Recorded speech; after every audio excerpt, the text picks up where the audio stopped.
Indrajit study point में आप सभी का स्वागत है। हम पढ़ रहे हैं एनसीईआरटी क्लास 10 अध्याय 1 यूरोप में राष्ट्रवाद का उदय भाग 3, जिसमें हम पढ़ेंगे 1815 के बाद एक नया रूढ़िवाद कौन सा आया था। तो चलिए शुरुआत करते हैं। पहले जानिए रूढ़िवाद का मतलब। तो रूढ़िवाद का मतलब होता है ऐसा राजनीतिक दर्शन जो परंपरा स्थापित संस्थाओं और रिवाजों पर जोर देता है। जो पहले से परंपरा आते रह रहा है उसको वहीं चलाओ, जो स्थापित संस्था है उसी को चलाओ, और जो रिवाजें आ रही हैं चलते उसी को चलाओ, और तेज बदलावों की बजाय धीमी क्रम से एकदम क्रमिक धीरे धीरे विकास को प्राथमिकता देते हैं, उसी को बोलते हैं रूढ़िवादी। ये सब आज के नेता जितना है सब रूढ़िवादी नेता है, सब खत्म है सब। 1815 में नेपोलियन की हार के बाद यूरोपीय सरकारें रूढ़िवादों की भावना से प्रेरित थी। रूढ़िवादी मानते हैं कि राज्य और समाज की स्थापित परंपरा जो चल रही है, तो वही परंपरा संस्थाएं जो है, जैसे राजतंत्र, चर्च, सामाजिक ऊंच नीच, संपत्ति और परिवार को बनाए रखना चाहिए। फिर भी अधिकतर रूढ़िवादी लोग क्रांति से पहले के दौर में वापस नहीं जाते थे। नेपोलियन द्वारा शुरू किए गए परिवर्तनों से उन्होंने यह जान लिया था कि आधुनिकीकरण राजतंत्र जैसे पारंपरिक संस्थाओं को मजबूत बनाने में समक्ष था और सक्षम भी था, क्योंकि पारंपरिक तरीकों से राष्ट्र को और मजबूत बनाया जा सकता है, लेकिन उसको तेज गति से बदलाव के साथ चला जाए तब वह राज्य की ताकत को ज्यादा कारगर और मजबूत बना सकता था।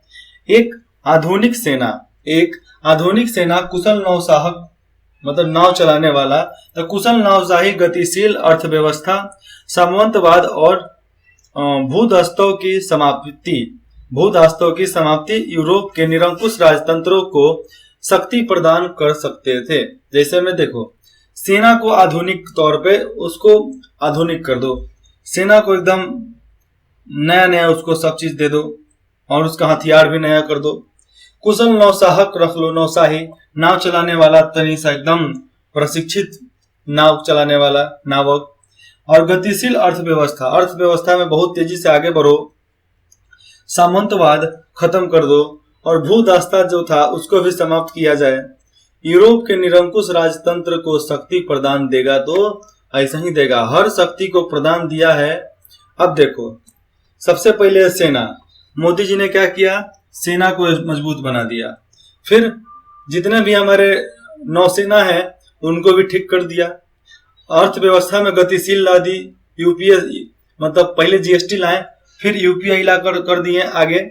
सामंतवाद खत्म कर दिया, जो दलाली सब था सब, भूदास्ता जो दलाल था दलाल खत्म, दलाल हर चीज में आ नहीं रहा है इसलिए दलाली खत्म। तो ये सब समाप्त करके ही हिंदुस्तान को आगे बढ़ाया जा रहा है। 1815 में ब्रिटेन, रूस, प्रसा और ऑस्ट्रेलिया जैसे यूरोपीय शक्तियों जिन्होंने मिलकर नेपोलियन को हराया था, कौन कौन, ब्रिटेन, रूस, प्रसा और ऑस्ट्रेलिया और यूरोपीय शक्ति, ये 1 2 3 4 5 देश मिलकर एक नेपोलियन को हराया था, जर्मन को। तो नेपोलियन को हराया था के प्रतिनिधि यूरोप के लिए एक समझौता तैयार करने के लिए विनय में मिले, और ये सब समझौता करने के लिए एक साथ मिले थे। इस सम्मेलन को कांग्रेस की मेजबानी ऑस्ट्रेलिया के चांसलर ड्यूक मैटरनिक ने की, और इस सम्मेलन जो था ये कांग्रेस किया था। उस सम्मेलन को कांग्रेस की मेजबानी ने पूरा किया था, जिनका नाम था चांसलर ड्यूक मैटरनिक ने की थी। इसमें प्रतिनिधियों ने 1815 की विनय संधि, वहां पर विनय संधि हुआ था, ट्रेटरी ऑफ वीना तैयार की, जिसका उद्देश्य उन कई सारे बदलावों को खत्म करना था जो नेपोलियन चाहे नेपोलियाई युद्धों के दौरान हुआ था। जो नेपोलियन ने शुरू किया था युद्धों के दौरान, उस सब को खत्म करना था इन पांचों देश को। फ्रांसीसी क्रांति के दौरान हटाए गए बुर्जो वंश के सत्ता में बहाल किया गया और फ्रांस से उन इलाकों को खो दिया गया जिन पर कब्जा उन्हें नेपोलियन के अधीन किया गया था। जो जगह नेपोलियन के अधीन था उस पर कब्जा कर लिया गया फ्रांस का। फ्रांस की सीमाओं पर कई राज्य कायम कर दिए गए थे ताकि भविष्य में फ्रांस विस्तार न कर सके। फ्रांस विस्तार ना करे इसलिए फ्रांस को अलग अलग सीमाओं में अलग अलग राजाओं के बीच में बांट दिया गया था। अंततः उत्तर में नीदरलैंड का राज्य स्थापित किया गया, जिसमें बेल्जियम शामिल था, और दक्षिण में पिडमोंट में जेनेवा जोड़ दिया गया। प्रशा से उसकी पश्चिमी सीमा पर महत्वपूर्ण नए इलाके दिए गए थे, जिसमें था ऑस्ट्रिया और उत्तरी इटली। ऑस्ट्रिया और इटली था, वहां पर इटली का नियंत्रण सौंपा गया। किसको किसको? आप यहाँ पर देखो, फिर से देखो। प्रशा को उसकी पश्चिमी सीमा पर ऑस्ट्रेलिया और इटली का नियंत्रण सौंपा गया, मगर नेपोलियन ने 39 राज्यों का एक जर्मन महासंघ स्थापित किया। कितना? 39 राज्यों का उसे बरकरार रखा गया। पूर्व में उसी को पोलैंड का एक हिस्सा दिया गया, जबकि प्रशा को सैक्सनी का एक हिस्सा प्रदान किया गया। और जो भी वहां पोलैंड में थे, कहां पे? पोलैंड में, उनको सैक्सनी का एक हिस्सा प्रदान किया गया। इस सब का मुख्य उद्देश्य उन राजतंत्रों की बहाली था जिन्हें नेपोलियन ने बर्खास्त कर दिया था। वो सब ही यहाँ पर सब अपना अपना राज्य चलाने लगे, और उन्हीं को दिया गया जिसको नेपोलियन हटा चुका था, उसी को वापिस लाकर बैठा दिया गया। साथ ही यूरोप में एक नई रूढ़िवादी व्यवस्था कायम करने का लक्ष्य भी था कि एक नया रूढ़िवादी व्यवस्था कायम करेंगे यूरोप में। 1815 में स्थापित रूढ़िवादी शासन व्यवस्था निरंकुश थी। वे आलोचना और असहमति बर्दाश्त नहीं कर सकती थी, जिसमें वो आलोचना नहीं सह सकती, गलत बातें नहीं सह सकती, और आप उसको अत्याचार करें ये भी बर्दाश्त नहीं कर सकती। और उन्होंने उन गतिविधियों को दबाना चाहा जो निरंकुश सरकारों की वैधता पर सवाल उठाती है। और ये रूढ़िवादी शासन ऐसा था कि जो उनके खिलाफ बोलता था उस पर ये लोग दबाव डालकर खत्म कर देते थे।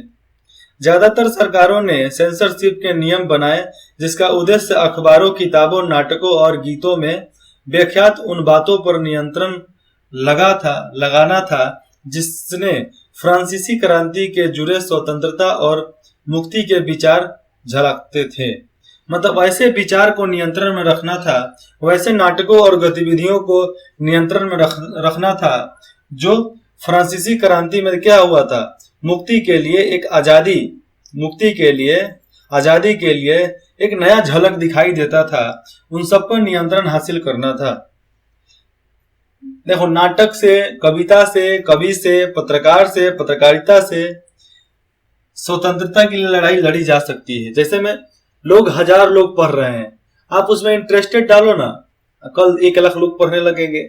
1 लाख लोग पढ़ने लगे, एक दिन बोल दो कि इस दिन हमला करना है, नहीं हो तो 50,000 लोग तो आइए जाएगा लड़ने के लिए।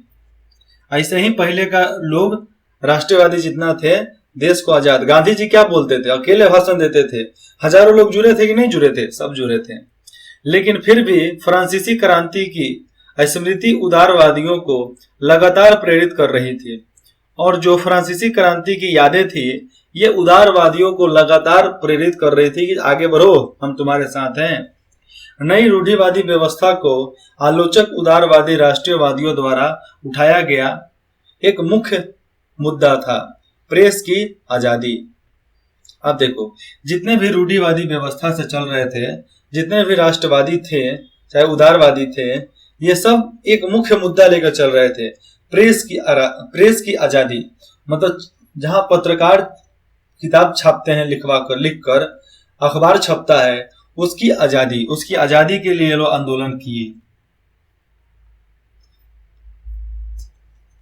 आप यहाँ पर चर्चा कर सकते हैं।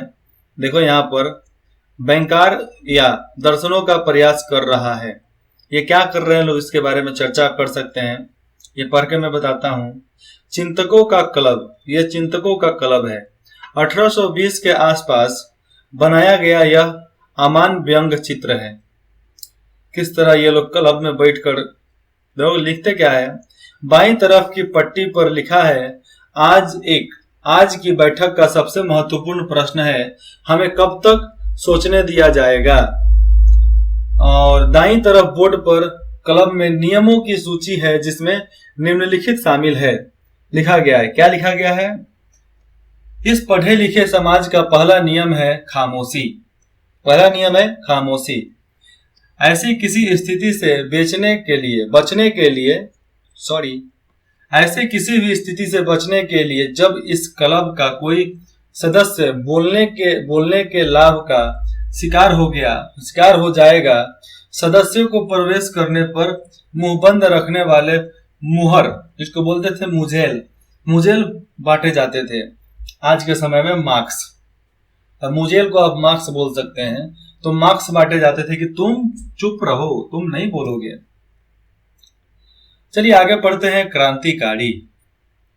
1815 के बाद के वर्षों में दमन के भय के अनेक उदारवादी राष्ट्रवादियों को भूमिगत कर दिया। मतलब जितने भी उदारवादी राष्ट्रवादी थे 1815 के वर्षों में दमन हो रहा था उनका, इसलिए वो लोग छुप गए, भूमिगत हो गए, मतलब लुका गए थे।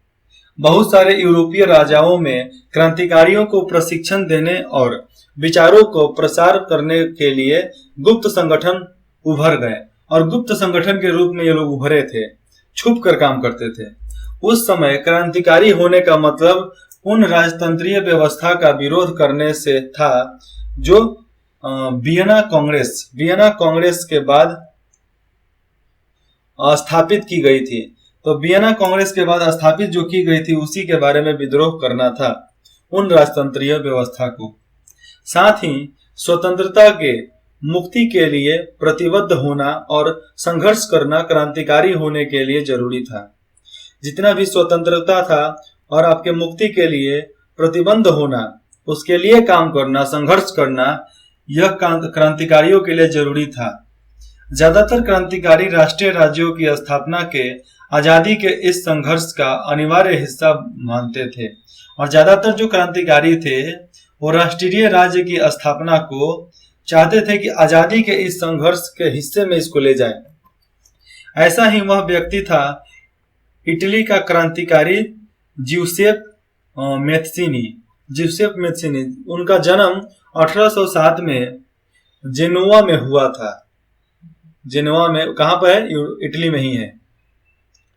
वह कार्बोनारी के गुप्त संगठन का सदस्य बन गया, और कार्बोनारी जो धरती के भीतर मतलब लुका छुपी करके अपना संगठन चलाते थे, वहां पर वो सदस्य बन गया। 24 साल के आयु में लिगुरिया में क्रांति करने के लिए उसे बहिष्कृत कर दिया गया। तत्पश्चात उसे 2 और भूमिगत संगठनों की स्थापना मिली, और 2 और भूमिगत संगठन के साथ वो काम करना चालू कर दिया। पहला था मार्सेई में यंग इटली, और दूसरा था यंग यूरोप। इसके सदस्य पोलैंड, फ्रांस, इटली और जर्मन राज्यों में समान विचार रखने वाले युवक थे। मैत्सिनी का विश्वास था कि ईश्वर की मर्जी के अनुसार राष्ट्र की मनुष्यों को, राष्ट्र में जितने लोग हैं उनको प्राकृतिक इकाई थी, उनको प्राकृतिक तौर पर सब कुछ था उनके लिए। अतः इटली छोटे राज्यों और प्रदेशों के पैबंदों की तरह नहीं रह सकता था। मतलब छोटा राज्य जिस तरह कुछ पाबंदियों के अनुसार रहता है, उस तरह ये लोग नहीं रहना चाहते थे। उसे जोड़कर राष्ट्रीयों के व्यापक गठबंधन के अंदर एकीकृत गणतंत्र बनाना ही था। यह एकीकरण ही मतलब एक राष्ट्र बनाना था। इन लोगों को गणतंत्र रूप से एक राष्ट्र बनाना था संविधान से। यह एकीकरण ही इटली की मुक्ति का आधार हो सकता था। ये एकीकरण ही इटली को आजाद करा सकता था। और उसके इस मॉडल को देखा देखी जर्मन, फ्रांस, स्विट्जरलैंड और पोलैंड में गुप्त संगठन कायम किए गए, और इन्हीं के वजह से पोलैंड, फ्रांस और जर्मन में, स्विट्जरलैंड में एक गुप्त संगठन को बनाया गया। मत्सेनी द्वारा राजतंत्र का घोर विरोध करके आप प्रजातांत्रिक गणतंत्रों के अपने स्वप्न से मैत्सिनी ने रूढ़िवादियों को हरा दिया। मेटरनिख ने उसे हमारी सामाजिक व्यवस्था का सबसे खतरनाक दुश्मन बताया। मेटरनिख ने जो था वो हमारी समाज के लिए सबसे खतरनाक बताया रूढ़िवादियों को, कि रूढ़िवादियों को हटाओ, ये हमारे दुश्मन है, खतरनाक लोग हैं। गांव में चलता है ना, डाइन है सब, तो ये सब डाइना है, डाइना। चित्र 7, ज्यूसेप मेथिसिनी और बर्न था 1833 में यंग यूरोप की स्थापना कर रहे थे।